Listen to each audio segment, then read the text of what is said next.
Welcome back to our online meeting survival guide course. We are going over organizing your collaboration channels to make your entire team more efficient. Let's get into it. So, organization of collaboration channels is so important. It includes organizing your shared folders, figuring out how many channels are absolutely necessary inside of your online communication workspaces. So let's really look at this in detail. Now, as you can imagine, a lot of organizations start to get too many collaboration channels too quickly. But it's important for businesses to remember that every business is always in a constant state of change. Traditional way of looking at a business is static systems. But you really need to break things down into smaller pieces and then study them in isolation. While your organization may be seeing great results from hosting lots of small meetings with dedicated teams of workers, it's important to look at these small groups and make sure everyone's seeing the bigger picture. In reality, all businesses are interconnected systems with even where one decision could affect all the other areas of the system. So managers should always stay tapped into the collaboration efforts of their team members and look for overarching cause and effect scenarios that can come from small team decisions. And it's why all hands meetings are so important. So we need to keep everybody connected. That's part of the reason why you have online communications. But at the same time, there's obviously a such thing as over collaboration, and there's such thing as just too much information for us to process. So we need to maintain tapped into our collaboration efforts, but keep a lookout for overarching cause and effect scenarios from our small team decisions. Now, high-level presentation slides can be used for this. In fact, you can prime your meeting attendees for the desired meeting outcome using really good high-level presentation slides. You may decide to display a meeting slide at the beginning of your meeting or towards the end that has a call to action that says, hey guys, this is the overall sense of what we're trying to do in our team, our vision, our company. Now, a lot of people have a sense of digital saturation.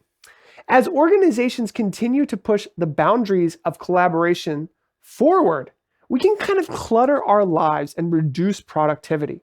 So if you've already lost an important idea inside of an online collaboration suite like Slack, which I know I have, it's time to start organizing your digital strategy and making sure you only have as many online channels as necessary. Now, Malcolm Gladwell wrote a book in 2000 called The Tipping Point. It was a huge book. Many, many businesses restructured their entire organizations around the 150 person rule, where only 150 people can really know each other and live in a community where everyone can collaborate.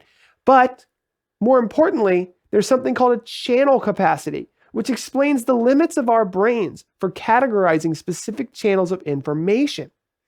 Tests have been conducted all over the world in a variety of scenarios to test the human ability for memory to categorize and recall information.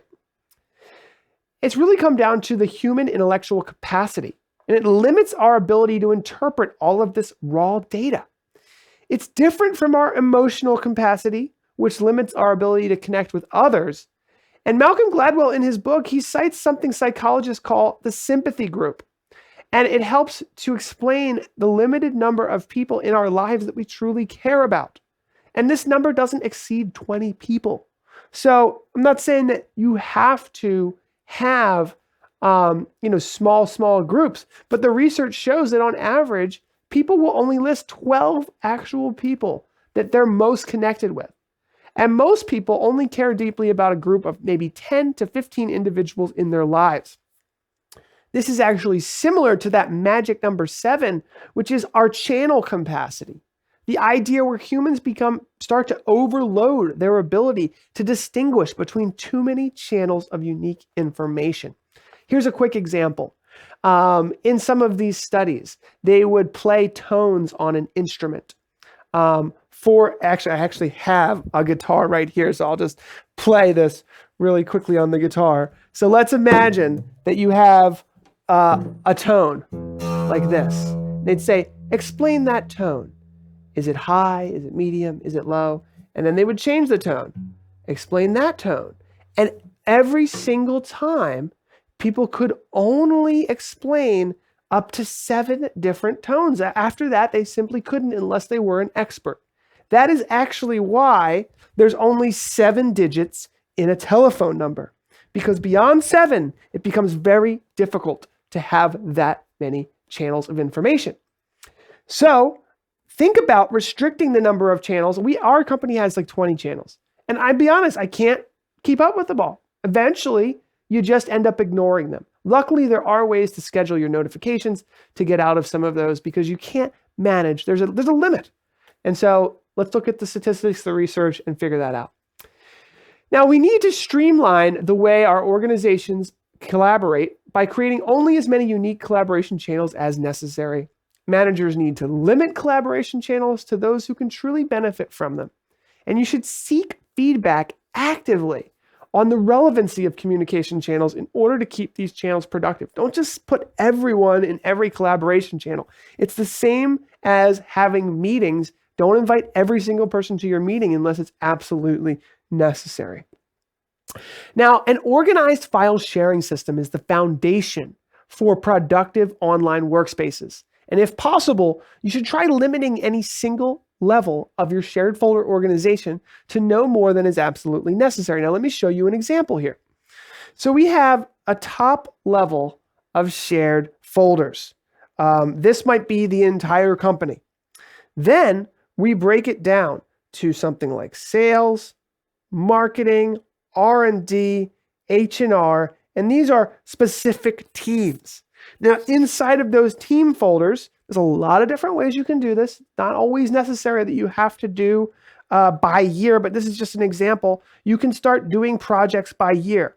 And ideal projects by year are things that are timely, that it's good to have in there. But if you have evergreen content like marketing assets or sales portfolios or things that do not fit in any specific year, you should think about putting them in this top level here. And then inside of each year, obviously, would be more granular information. And you see here that we have these numbers, 01, 02. That is a way to organize folders so that they show up in a specific order. And then you can prioritize and rank them as well. So those are some tips for staying organized in your online workspaces. These cloud-based filing systems, if you will, allow you to save a report in a specific folder. Consider being organized with that report. If your report references data, put it inside the same folder so other people can find it. This is really important. With modern online workspaces, you can even put documents together, and you can link documents together. So every document has a hyperlink. Consider linking them together.